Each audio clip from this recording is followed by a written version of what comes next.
सरकार अपने विफलता को जो है पहचानने से इनकार कर देती है। और अगर हम लोग ये क्वेश्चन करते हैं तो इनको जैसे बिरनी काट लेता है। नमस्कार, सिटी पोस्ट में आपका स्वागत है। मैं स्नेहा भारती आपके साथ। बिहार में लगातार आपराधिक घटनाएं बढ़ती जा रही है। विपक्ष सरकार पर हमलावर है। इस बीच आज हमारे साथ है चेतन आनंद। जी हाँ, शिवहर से आरजेडी के विधायक है, युवा विधायक है, पहली बार राजनीति में कदम रखे हैं। इनसे जानेंगे कि आखिरकार सरकार मौन क्यों है।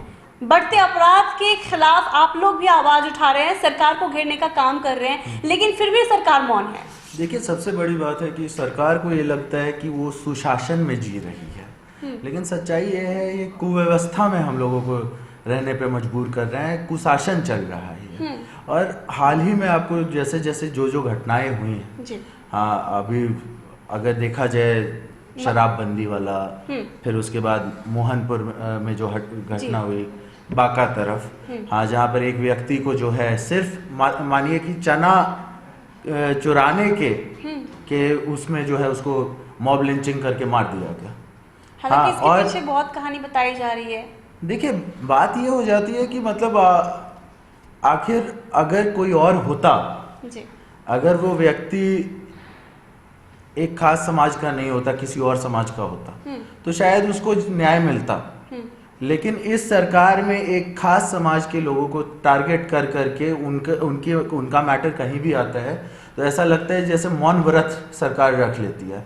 अभी मोहम्मदपुर में जो हुआ है, जो नरसंहार हुआ है, 6 लोगों को मार दिया गया गोली मार के, हाँ, और उसके ऊपर कोई सख्त कार्रवाई नहीं। जिसका नाम जिसका मरने से पहले, हाँ, उनमें से एक व्यक्ति ने, 6 में से एक व्यक्ति ने, 5 में से एक व्यक्ति ने नाम लिया था, उसकी भी अरेस्टिंग नहीं हुई। मतलब दोषियों के खिलाफ कोई कार्रवाई नहीं हो रही। और सबसे बड़ी बात यह है कि वो जो, अगर मोहम्मदपुर की बात करें जहां पर नरसंहार हुआ है, तो जो मेन व्यक्ति है, जो क्राइम करने के पीछे जो मास्टरमाइंड माना जा रहा है, उसके ऊपर काफी सारे ऐसे केस हैं जो मतलब जिसमें उन्हें जो नॉन बेलेबल केसेस हैं, हाँ, लेकिन उसको खुला छोड़ दिया गया। क्या चीज के लिए, क्यों खुला छोड़ा गया, क्यों नहीं उसको अरेस्ट किया गया? अगर उसको अरेस्ट कर लिया जाता समय से पहले, हमारा ये मानना है कि आज ये दिन हम लोगों को देखने को नहीं। मतलब विपक्ष तो ये आरोप लगा ही रहा है कि सरकार जो है वो अपराधियों को खुली छूट दे रखे हैं, अपराधियों को शरण देती है सरकार। इस तरह की बातें तेजस्वी यादव भी कह रहे हैं, आप लोग के द्वारा भी कहा जा रहा है, और कहीं ना कहीं ये बातें देखने को मिल रही है। जिस तरह से आपने अभी बताया कि नरसंहार की घटना हुई है, उस व्यक्ति के ऊपर कितने चार्जेज है, केसेज है, बहुत आपराधिक मामले दर्ज है, फिर भी उसे खुली छूट दी है। हालांकि उसके खिलाफ अब कोई कंप्लेन भी करता है तो प्रशासन कोई कार्रवाई नहीं कर रही है। सबसे बड़ी बात यह है कि अगर उस पूरे मैटर को देखा जाए, नरसंहार वाले जो मैटर अगर आप देखिएगा, तो जो व्यक्ति है वो उधर के स्थानीय एमएलए का बड़ा खास माना जाता है। और ये छुपाई हुई बात नहीं है, सब लोग जान रहे हैं। उसका प्रवीण झा नाम है कि क्या नाम है, जो उधर के जो स्थानीय एमएलए हैं बेनीपट्टी के, उनका करीबी माना जाता है। तो हम तो ये कहेंगे कि सरकार को सोचना चाहिए किसके साथ वो टैग कर रहे हैं, किस किस को संरक्षण दिया जा रहा है, क्या क्या हो रहा है। और सही मायने में अगर देखा जाए यहाँ पर अपने बिहार में, हाँ, जिस तरीके से ये लोग पूरा व्यवस्था चलाने की कोशिश कर रहे हैं, ऐसा लगता है कि एक तरफ कुछ नहीं है, आम लोगों के लिए कुछ नहीं है, लेकिन अगर वो सरकारी बात हो जाती है, सरकारी लोगों से टैग कोई हो जाए, तो उसके लिए सब कुछ इस सरकार में मतलब प्रिविलेजेस मिलते हैं, अनसेड प्रिविलेजेस जैसे मानो उन लोग को मिल रहे हैं। मतलब जो सरकार के करीबी हैं उनको कुछ ज्यादा ही उनके प्रति सरकार का लगाव देखा जा रहा है, चाहे वो आपराधिक प्रवृत्ति की क्यों ना हो। और सबसे खास बात यह है कि बिहार में लगातार आपराधिक घटनाएं बढ़ती जा रही है, लगातार जो अपराध का ग्राफ है वो बढ़ता जा रहा है। इस बीच आपको बता दें, एक मुद्दा और गरमाया हुआ है, जहरीली शराब से मौत का मामला। सरकार का कहना है कि ऐसा कोई मामला नहीं है, जहरीली शराब से नहीं मर रहे हैं, और विपक्ष आरोप लगा रहा है कि जहरीली शराब की वजह से मौतें हो रही है। तो आखिरकार सरकार मौन क्यों है इस मामले पर भी? नहीं, सबसे बड़ी बात है, और ये बड़ा ताजुब होता है ये कि सरकार बिल्कुल खारिज कर देती है, बिल्कुल, कि मतलब जैसे शराब बिल्कुल कहीं नहीं मिल रहा है, और शराब माफिया कुछ नहीं है, शराब का बोतल कुछ नहीं होता है। जैसे कि एक मानो कि अदृश्य चोगा हम लोग सुना करते थे, वो शराब को पहना दिया जाता है। हाँ, और ये ताजुब की बात है कि सरकार अपने विफलता को जो है पहचानने से इनकार कर देती है, और साथ ही साथ जिस तरीके से, जिस रफ्तार से शराब माफिया जो है वो बढ़ते चले जा रहे हैं, हम तो ये कह रहे हैं कि अगर जांच किया जाए उनका, तो कहीं ना कहीं इन सभी शराब माफियों का जो तार है वो किसी बड़े घराने में खुलेगा। और यही सच्चाई है बिहार की। क्राइम की जहां तक बात है, ये 2 घटनाएं तो हुई हैं, होली पे तो इतनी सारी घटनाएं हुई हैं। हम तो ये भी बोलेंगे, शिवहर मेरे क्षेत्र में, हाँ, वहां पर माधोपुर करके एक जगह है, वहां पर एक युवक की जो है चाकू मार के हत्या कर दी गई।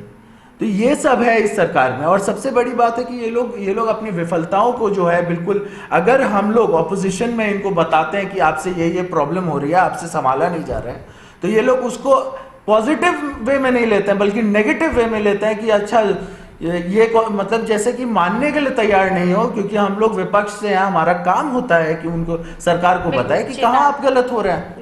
और हम लोग जब बताते हैं तो ये लोग बिल्कुल जो है झल्ला जाते हैं। जिस तरीके से आजकल तो खास करके आप लोगों ने देखा होगा कि जितने भी मंत्री हैं, जितने भी रेस्ट सभी लोग हैं, चाहे इस स्टेट के मुखिया क्यों ना हो, हाँ, एक अजीब सा फ्रस्ट्रेशन दिखाई देता है। जब हम लोग जायज बात करते हैं तो उधर से ऐसा लगता है कि उन्हें सुनने का जो सहन शक्ति होता है वो नहीं, कहीं मिसिंग दिखाई दे रहा है। विपक्ष का तो ये भी कहना है कि ये फ्रस्ट्रेशन बीजेपी की वजह से है, उनके दबाव की वजह से। हमको तो ये भी लगता है कि जिस दिन जो उस दिन हुआ है विधानसभा में, जिस तरीके से आपको पुलिस तंत्र अंदर घुस करके और क्या क्या हुआ क्या क्या नहीं, ये तो बड़ा, मतलब हमको लगता है इंडिपेंडेंस टाइम में भी, अगर मतलब इंडिपेंडेंस से पहले भी अगर ये होता तो उस टाइम भी शर्मनाक था, आज हुआ तो और अति शर्मनाक है। लेकिन इसके पीछे भी किसी ना किसी की फ्रस्ट्रेशन होगी, जिसको उस दिन निकालने की कोशिश की गई है विपक्षी एमएलए के ऊपर। शराबबंदी को लेकर के जब बात कर रहे थे तो नेता प्रतिपक्ष तेजस्वी यादव ने रामसूरत राय पर बड़ा आरोप लगाया था। उन्होंने साक्ष्य भी मीडिया के सामने रखा था कि देखिए इस तरह से ये धांधली हो रही है, लेकिन सरकार अभी भी कार्रवाई नहीं कर रही है। सरकार की तरफ से अभी भी कार्रवाई नहीं की गई है और ये मामला एकदम बंद सा हो गया है। हम ये बताते हैं कि अभी हाल फिलहाल में आपको याद होगा कि एक गोडाउन था जिसके अंदर शराब मिली थी, पटना की ही घटना है। उस गोडाउन को सीज कराया गया, उसको जो है थाने में बदल दिया गया। हम ये पूछना चाहते हैं कि वो स्कूल को अभी तक क्यों नहीं सीज कराया गया, उसको अभी तक थाने में क्यों नहीं तब्दील किया गया? आखिर क्या बात है, किसके वजह से और क्यों? और अगर हम लोग ये क्वेश्चन करते हैं तो इनको जैसे बिड़नी काट लेता है जी। और सच्चाई यही है कि किसी को बचाने की कोशिश की जा रही है, किसी के कहने पे बचाने की कोशिश की जा रही है, और अभी तक कोई रिजल्ट नहीं आया। अगर कोई आम पब्लिक होता और खास करके कोई गरीब पब्लिक होता तो उसको अरेस्ट कर लिया जाता, और उसके ऊपर क्या क्या होता क्या क्या नहीं हम लोग तो सब जान रहे हैं, सब देख रहे हैं। हाँ, क्योंकि वो स्कूल किसी, आपको क्या कहते हैं, वीआईपी का स्कूल था, तो इसीलिए अभी तक उसके ऊपर कोई ऐसा एक्शन दिखाई नहीं दे रहा है।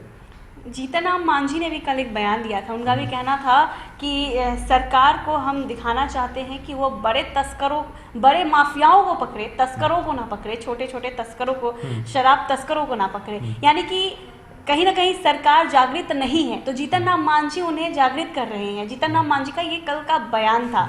तो क्या लगता है आपको कि सरकार में होते हुए भी अब सरकार मांझी की बात नहीं मान रहे हैं? सरकार जिसकी बात माननी चाहिए उसकी बात तो मान नहीं रही है। हाँ, ये तो मांझी जी का बड़प्पन है कि वो जो है सच बोल रहे हैं। हाँ, लेकिन विपक्ष का काम होता है कि सरकार को आईना दिखाया जाए और सरकार उस पर एक्शन ले। सरकार का यही काम होता है कि विपक्ष जो बोल रहा है उसके ऊपर एक्शन लेकर के जनता को प्रूव करे कि आप काम करने लायक हैं। लेकिन ये सरकार काम करने लायक नहीं है। ये सरकार बिल्कुल, आपको क्या कहते हैं, अगर बोला जाए इम्पोर्टेंट है। हाँ, और इनसे कोई काम नहीं हो सकता है। ये लोग सिर्फ जो है बातों को बरगलाना, उसको जो है इधर उधर की बात करके उलझाना, हाँ, और सही बात को जो है किसी तरीके से उसको साइडलाइन करने में बहुत कलाकार लोग बैठे हुए हैं, वही काम करते रहते हैं।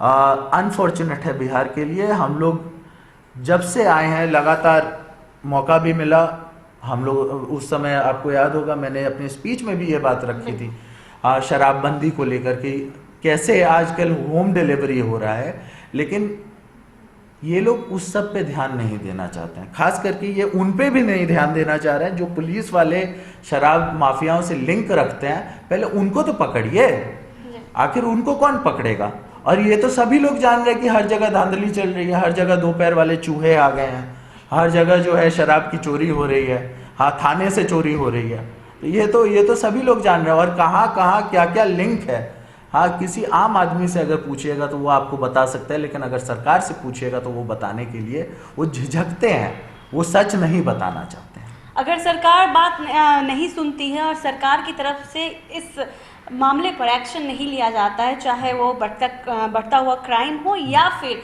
शराबबंदी का मामला, तो विपक्ष का आगे का क्या प्लान है? देखिए सबसे बड़ी बात यह है कि हम लोग दो जगह से जो होके आए हैं और कल हमारा शिवहर भी जाने का प्लान है, जहाँ पर हम जो माधोपुर में हादसा हुआ उधर नवयुवक के परिवार से भी मिलेंगे।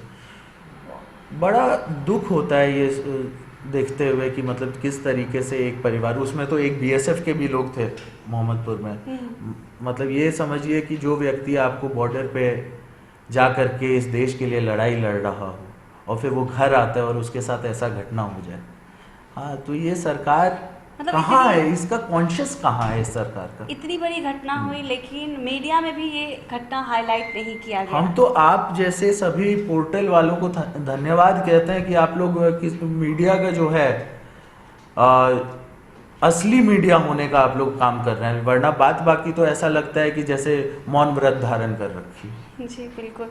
तो इस तरह से बिहार में अपराध बढ़ रहा है, ये जगह जगह जा रहे हैं, लोगों की परेशानियां सुन रहे हैं, उनकी परेशानियों को अपना बनाकर वो सरकार के सामने पेश कर रहे हैं। चेतन आनंद की बात कर रहे हैं और युवा नेता हैं और सरकार को आईना दिखाने में पीछे भी नहीं हटते। सदन में भी याद होगा कि किस तरह से सरकार को आईना दिखाने का इन्होंने काम किया था और आगे भी करते रहेंगे। जब तक सरकार नहीं सुनेगी तब तक विपक्ष की ओर से सरकार पर हमला किया जाएगा। इस बीच आपको बता दें कि अब जहरीली शराब का जो मुद्दा है वो भी गरमाया हुआ है और मधुबनी के मोहम्मदपुर में नरसंहार का मामला भी गरमा गया है। आज चेतन आनंद ने खुद ये बात मीडिया के सामने कही है और ये जनता को जानना जरूरी है कि इस तरह की घटनाएं भी होती रहती है, लेकिन लोग इस घटना से अवेयर नहीं हो पाते हैं। बिहार में लगातार क्राइम बढ़ता जा रहा है, सरकार को चेतने की जरूरत है। अगर आपको ये खबर अच्छी लगी हो तो हमारे चैनल को जरूर सब्सक्राइब कीजिएगा, फेसबुक पेज को भी लाइक और फॉलो कीजिएगा। धन्यवाद।